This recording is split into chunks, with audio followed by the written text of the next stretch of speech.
Hello everyone.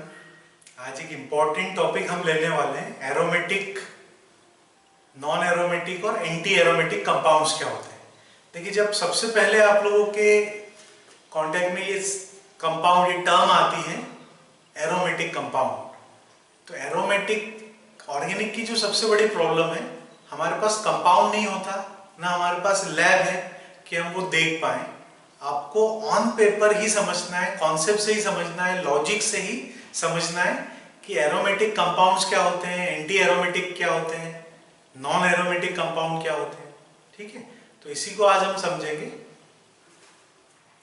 Topic है aromaticity and हकेल्स rule. Hückel एक scientist था, उसने कॉन्सेप्ट दिया था।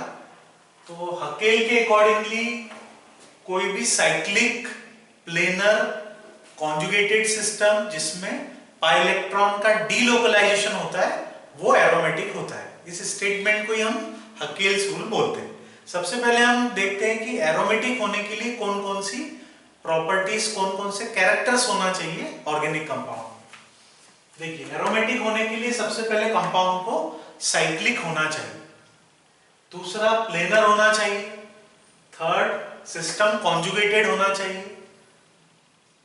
नेक्स्ट है there should be delocalization of pi electron, pi electron का डीलोकलाइजेशन होना चाहिए। उसके अलावा 4n+2 पाई इलेक्ट्रॉन्स होने चाहिए कंपाउंड। n इंटीजर है, उसकी वैल्यू 0 से लेके कुछ भी हो सकती है। तो सबसे पहले समझते हैं साइक्लिक होने का क्या मीनिंग है।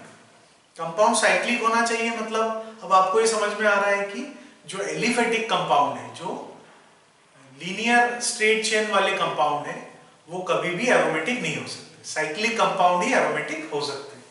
दूसरा, स्पीशीज प्लेनर होनी चाहिए। प्लेनर मींस प्लेनर, पूरा मॉलिक्यूल प्लेनर होना चाहिए, तभी उसमें रेजोनेंस होता है। प्लेनर यानी sp2 hybridization, trigonal planar geometry. तो मॉलिक्यूल प्लेनर होना चाहिए, सारे आइटम उसके एक ही प्लेन में होने चाहिए। Conjugated system, conjugated means alternate, जिसमें सिंगल और डबल बॉन्ड, उसको कॉन्जुगेटेड बोला जाता है। नेक्स्ट पॉइंट है there should be delocalization of pi electron, pi electron का डीलोकलाइजेशन होना चाहिए, मतलब उसमें रेजोनेंस होना चाहिए। देखिए, दोनों ये टर्म्स इंटर रिलेटेड है। यदि सिस्टम कॉन्जुगेटेड है तभी उसमें रेजोनेंस होगा, और यदि आपको दिखाई नहीं दे रहा है कि कॉन्जुगेटेड है, तो आप ये देखिए क्या उसमें रेजोनेंस हो रहा है, तो रेजोनेंस हो रहा है मतलब वो कॉन्जुगेटेड है। तो कंपाउंड साइक्लिक होना चाहिए, प्लेनर होना चाहिए, सिस्टम कॉन्जुगेटेड होना चाहिए, पाई इलेक्ट्रॉन का डीलोकलाइजेशन मतलब रेजोनेंस शो करना चाहिए, और उसके अलावा उसमें 4n+2 पाई इलेक्ट्रॉन्स होने चाहिए। n इंटीजर है, इसकी वैल्यू 0 भी हो सकती है, 1 2 3 4 कुछ भी हो सकती है। तो देखिए, सबसे पहले n की वैल्यू 0 रखेंगे इस फॉर्मूले में, तो ये आएगा 2 पाई इलेक्ट्रॉन्स। n की वैल्यू आप 1 रखते हैं तो आएगा 6 पाई इलेक्ट्रॉन्स। n की वैल्यू 3 रखेंगे तो आएगा 10 पाई इलेक्ट्रॉन्स। n की वैल्यू 3 रखते हैं तो 14 पाई, और n की वैल्यू 4 रखते हैं तो 18 पाई। तो आप देखिए, n0 है तो 2 पाई, n1 है तो 6 पाई, n2 है तो 10 पाई, n3 है तो 14 पाई, n4 है तो 18 पाई। मतलब पाई इलेक्ट्रॉन का डिफरेंस देखिए, यहाँ पर 4 इलेक्ट्रॉन्स का डिफरेंस है। 2 + 4 6, 6 + 4 10, 10 + 4 14, 14 + 4 18। तो 4 का डिफरेंस है पाई इलेक्ट्रॉन्स। क्लियर है। दूसरा देखिए, एंटी एरोमेटिक किसको बोलेंगे। तो एंटी एरोमेटिक होने के लिए फर्स्ट 4 प्रॉपर्टीज तो सिमिलर है। कंपाउंड साइक्लिक होना चाहिए, मॉलिक्यूल प्लेनर होना चाहिए, कॉन्जुगेटेड सिस्टम होना चाहिए, and there should be delocalization of pi electron, यानी रेजोनेंस शो करना चाहिए। तो फर्स्ट 4 कैरेक्टर्स तो दोनों में सेम है। फिर डिफरेंस क्या है, तो यहां पर 4n पाई इलेक्ट्रॉन्स यदि प्रेजेंट है तो एंटी एरोमेटिक होगा, और 4n+2 पाई इलेक्ट्रॉन है तो क्या होगा, एरोमेटिक होगा। समझ में आया इतना। अब यहां पर n की वैल्यू क्या होगी, n की वैल्यू 0 नहीं होगी, क्योंकि n आप 0 रखोगे तो 0 पाई, पाई इलेक्ट्रॉन ही नहीं है तो फिर वो एरोमेटिक, एंटी एरोमेटिक कुछ भी नहीं हो सकता। तो n की वैल्यू यहाँ 1 से स्टार्ट होगी। n 1 रखिए इस फॉर्मूले में तो आएगा 4 पाई इलेक्ट्रॉन। n की वैल्यू 2 रखिए 8 पाई इलेक्ट्रॉन्स। n की वैल्यू 3 रखिए 12 पाई इलेक्ट्रॉन्स। n की वैल्यू 4 रखिए 16 पाई इलेक्ट्रॉन्स। मतलब देखिए यहाँ पर 4 की टेबल चल रही है, 4 पाई 8 पाई, 12 पाई, 16 पाई। तो 4 की टेबल में अब आपको इजीली याद रहेगा, पाई इलेक्ट्रॉन्स 4 के मल्टीपल में है तो वो एंटी एरोमेटिक होगा। और यहाँ देखिए पाई इलेक्ट्रॉन में 4 का डिफरेंस है, 2 पाई, 6 पाई, 10 पाई, 14 पाई, 18 पाई, 4 का डिफरेंस है, तो ये एरोमेटिक है। और नॉन एरोमेटिक किसको बोलेंगे? तो कोई भी स्पीशीज जो इनमें से कोई भी एक प्रॉपर्टी में किसी एक कैरेक्टर में फेल हो जाती वो होगी नॉन एरोमेटिक। फिर से रिपीट करें, हकेल्स रूल का स्टेटमेंट क्या है? Any cyclic planar conjugated system in which delocalization of pi electron is there and contains 4n plus 2 pi electron is aromatic। ये हकेल्स रूल का स्टेटमेंट है। अब एरोमेटिक होने के लिए बोलिए कौन कौन सी प्रॉपर्टीज, कौन कौन से कैरेक्टर्स होना चाहिए? साइक्लिक होना चाहिए, प्लेनर होना चाहिए, कॉन्जुगेटेड सिस्टम होना चाहिए, पाई इलेक्ट्रॉन का डीलोकलाइजेशन होना चाहिए और 4n plus 2 पाई इलेक्ट्रॉन्स होने चाहिए। एंटी एरोमेटिक के लिए कौन कौन से कैरेक्टर्स हैं? तो सबसे पहले सिस्टम साइक्लिक होना चाहिए, प्लेनर मॉलिक्यूल होना चाहिए, कॉन्जुगेटेड सिस्टम होना चाहिए, डीलोकलाइजेशन ऑफ पाई इलेक्ट्रॉन मतलब रेजोनेंस होना चाहिए और 4n पाई इलेक्ट्रॉन है तो वो एंटी एरोमेटिक है। और इनमें से कोई भी एक कैरेक्टर नहीं है तो मॉलिक्यूल नॉन एरोमेटिक है। जैसे साइक्लिक नहीं है तो नॉन एरोमेटिक है, साइक्लिक है लेकिन प्लेनर नहीं है तो नॉन एरोमेटिक है। अब साइक्लिक भी है, प्लेनर भी, लेकिन सिस्टम कॉन्जुगेटेड नहीं है तो भी नॉन एरोमेटिक है। अब साइक्लिक है, प्लेनर है, कॉन्जुगेटेड भी है लेकिन डीलोकलाइजेशन नहीं हो पा रहा, रेजोनेंस नहीं हो पा रहा तो नॉन एरोमेटिक। समझ में आया? अब एक एग्जांपल लेते हैं, उससे आप इजीली कंपैरिजन कर पाएंगे। एक एग्जांपल से हम तीनों चीजों को आपस में रिलेट कर रहे हैं, देखिए।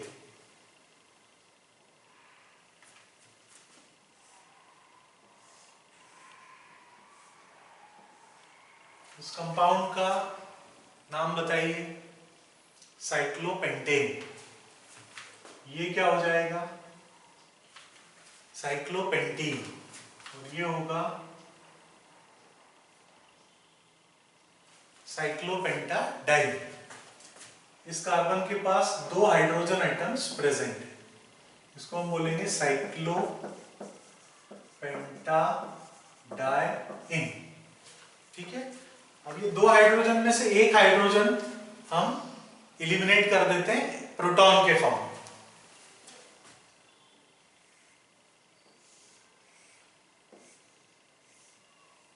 पूरा मॉलिक्यूल वही है, केवल एक हाइड्रोजन को प्रोटॉन H पॉजिटिव के फॉर्म में निकाल दिया।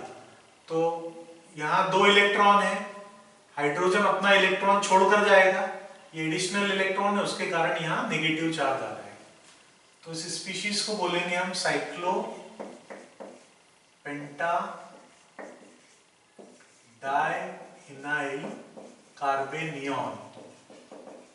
कार्बन पे नेगेटिव चार्ज है इसलिए ये कार्बेनियन है। और सपोज हाइड्रोजन यदि H नेगेटिव के फॉर्म में एलिमिनेट हो जाए, हाइड्राइड आयन के फॉर्म में एलिमिनेट हो जाए, तो क्या मिलेगा आपको? देखिए,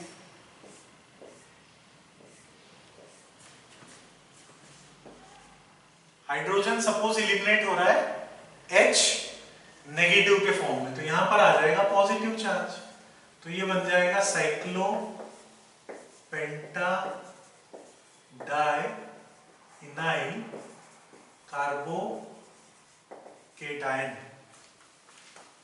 तो साइक्लोपेंटाडाइन से ही हमने 2 स्पीशीज और बना दी। साइक्लोपेंटाडाइन में एक हाइड्रोजन H पॉजिटिव के फॉर्म में एलिमिनेट किया है, क्या बन रहा है? साइक्लोपेंटाडाइनाइल कार्बेनियन। और हाइड्रोजन यदि H नेगेटिव के फॉर्म में एलिमिनेट होगा तो बनेगा साइक्लोपेंटाडाइनाइल कार्बोकेटायन।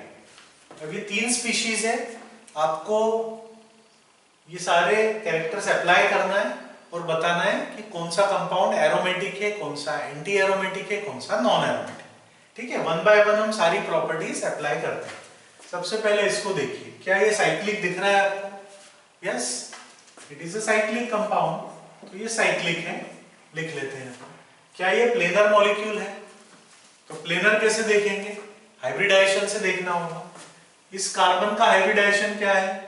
यहाँ डबल बॉन्ड है मतलब sp2 है, यहाँ भी डबल बॉन्ड है, ये भी sp2 हाइब्रिड है, डबल बॉन्ड है sp2 हाइब्रिड है, ये डबल बॉन्ड है sp2 हाइब्रिड है। डबल बॉन्ड है मतलब sp2 हाइब्रिडाइजेशन होगा ही उस कार्बन का। सारे बॉन्ड सिंगल है तो ये आपको पता है sp3 हाइब्रिडाइजेशन है। ट्रिपल बॉन्ड होगा तो sp हाइब्रिड कार्बन होगा।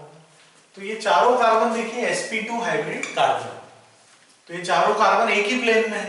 अब यदि ये दो कार्बन एक ही प्लेन में है, इस कार्बन का हाइब्रिडाइजेशन क्या है sp3, ठीक है, क्योंकि सारे बॉन्ड सिंगल बॉन्ड है इस कार्बन, तो इस कार्बन का हाइब्रिडाइजेशन sp3 है।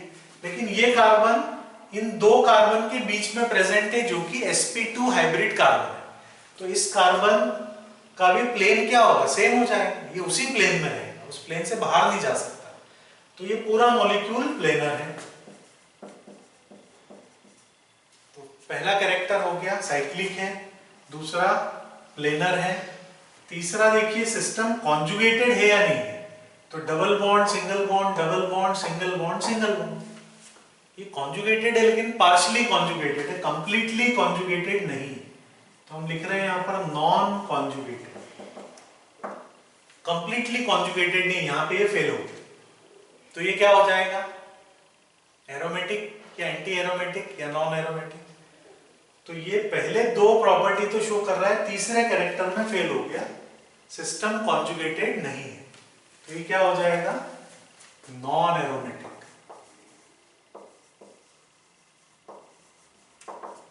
नेक्स्ट देखिए साइक्लोपेंटाडाइनाइल कार्बेनोल। फर्स्ट कैरेक्टर देखिए साइक्लिक है क्या, साइक्लिक है। दूसरा मॉलिक्यूल प्लेनर है क्या, तो अभी जैसे आपको बताया double bonded carbon sp2 hybrid carbon होते हैं, ये दोनों sp2 हाइब्रिड है, ये भी दोनों डबल बॉन्डेड है, sp2 हाइब्रिड कार्बन है। तो ये दोनों एक ही प्लेन में चारों कार्बन। अब ये कार्बन सारे बॉन्ड सिंगल बॉन्ड है, लोन पेयर है ना, sp3 हाइब्रिड है। लेकिन अभी जो आपको बताया कि दो sp2 हाइब्रिड कार्बन के बीच में यदि कोई कार्बन आता है तो उसको उसी प्लेन में रहना पड़ेगा, इन दोनों के प्लेन में ही ये कार्बन रहेगा, इसलिए मॉलिक्यूल प्लेनर है। तो साइक्लिक है, प्लेनर है, फर्स्ट टू कैरेक्टर्स तो सेटिस्फाई हो रहे हैं।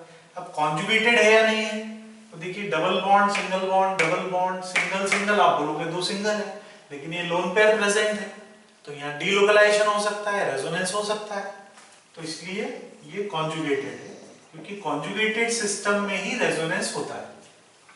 यदि नहीं समझ में आ रहा है तो हम यहाँ ड्रॉ करके आपको बताते हैं। देखिए ये लोन पेयर डीलोकलाइज हो सकती है इस पाई इलेक्ट्रॉन के साथ, ये लोन पेयर बॉन्ड पेयर में कन्वर्ट होगी, बॉन्ड पेयर लोन पेयर में कन्वर्ट हो जाएगी। तो नेक्स्ट कंडीशन ये होगी, ये लोन पेयर बॉन्ड पेयर में कन्वर्ट हुई और ये बॉन्ड पेयर लोन पेयर में, ये दोनों आपस में रेजोनेटिंग स्ट्रक्चर्स हैं। फर्दर ये लोन पेयर बॉन्ड पेयर में कन्वर्ट हो सकती है, मतलब फर्दर डीलोकलाइज हो सकती है, तो ये बॉन्ड पेयर लोन पेयर में कन्वर्ट हो जाएगी। नेक्स्ट कंडीशन में ये स्ट्रक्चर मिल जाएगा आपको, ये लोन पेयर बॉन्ड पेयर में कन्वर्ट हुई और यहाँ की बॉन्ड पेयर ये लोन पेयर में कन्वर्ट हुई। तो ये तीनों आपस में रेजोनेटिंग स्ट्रक्चर, इसमें रेजोनेंस हो रहा है, रेजोनेंस हो रहा है मतलब सिस्टम कॉन्जुगेटेड है, क्योंकि कॉन्जुगेटेड सिस्टम में ही रेजोनेंस होता है, नॉन कॉन्जुगेटेड में कभी भी आपको रेजोनेंस नहीं मिलेगी। तो यहाँ दिख नहीं रहा है कॉन्जुगेटेड, लेकिन रेजोनेंस है मतलब सिस्टम कॉन्जुगेटेड है। तो ये कॉन्जुगेटेड है और ये रेजोनेंस भी शो कर रहा है, इन्हें पाई इलेक्ट्रॉन का डीलोकलाइजेशन भी शो कर रहा है। क्लियर है, समझ में आया? ऐसे यहाँ नेगेटिव के बजाय पॉजिटिव चार्ज होगा, वो भी इसी टाइप से डीलोकलाइज हो सकता है। तो ये साइक्लिक है, प्लेनर है, कॉन्जुगेटेड है, रेजोनेंस शो कर रहा है। पाई इलेक्ट्रॉन्स कितने हैं, तो आप देखिए दो यहाँ पर है, दो 4 पाई इलेक्ट्रॉन्स हो गए, दो यहाँ पर है 6 पाई इलेक्ट्रॉन्स है। तो इसमें क्योंकि ये लोन पेयर डीलोकलाइज हो रहा है, रेजोनेंस में पार्टिसिपेट कर रहा है, इसलिए इसको भी आपको पाई इलेक्ट्रॉन्स में काउंट करना है। तो इसमें टोटल पाई इलेक्ट्रॉन्स कितने हैं, 2 + 2 4 + 2 6।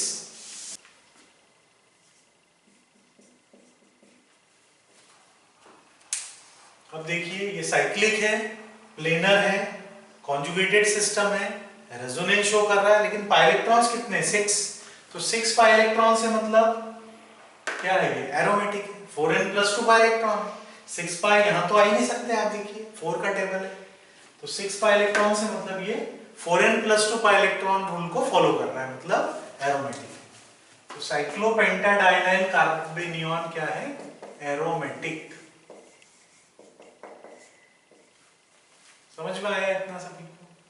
अब लास्ट देखिए साइक्लोपेंटाडाइनाइल कार्बोकेटाइन। क्या ये साइक्लिक है? Yes, it is cyclic. Planar है, तो ये भी प्लेनर मॉलिक्यूल है। ये दोनों कार्बन sp2 है, ये भी sp2 है, ये भी sp2 है, ये चारों carbon sp2 hybrid. What about carbocation? Carbocation का कार्बन भी sp2 हाइब्रिड कार्बन होता है। तो सारे कार्बन एटम यहाँ पर sp2 हाइब्रिड कार्बन है, पूरा मॉलिक्यूल प्लेनर है, सारे कार्बन एटम सेम प्लेन में प्रेजेंट है। तो साइक्लिक है, प्लेनर है, कॉन्जुगेटेड है क्या? फिर से ये सिस्टम कॉन्जुगेटेड। आप बोलेंगे कि डबल सिंगल डबल दिख रहा है, लेकिन ये 2 सिंगल बॉन्ड है, तो 2 सिंगल है, लेकिन ये पॉजिटिव चार्ज डीलोकलाइज हो सकता है ना? कैसे होगा? जैसे अभी हमने साइक्लोपेंटाडाइनाइल कार्बेनियन में देखा, वैसे ही वहां भी डीलोकलाइजेशन हो सकता है। देखिए आप,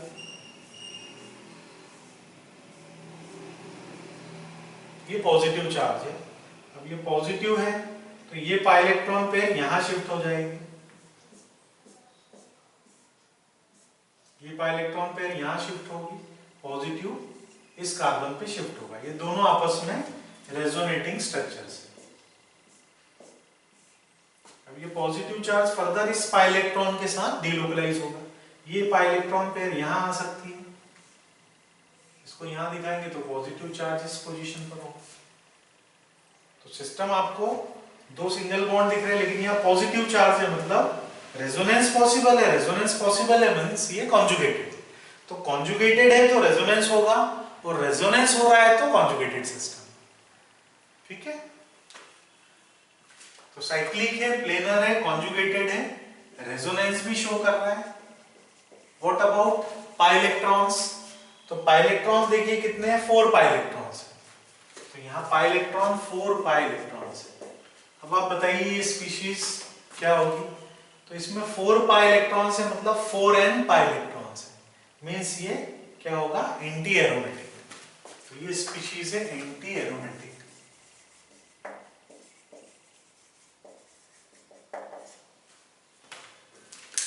देखिए, अब कोई कंफ्यूजन हो तो आप पूछ सकते हैं।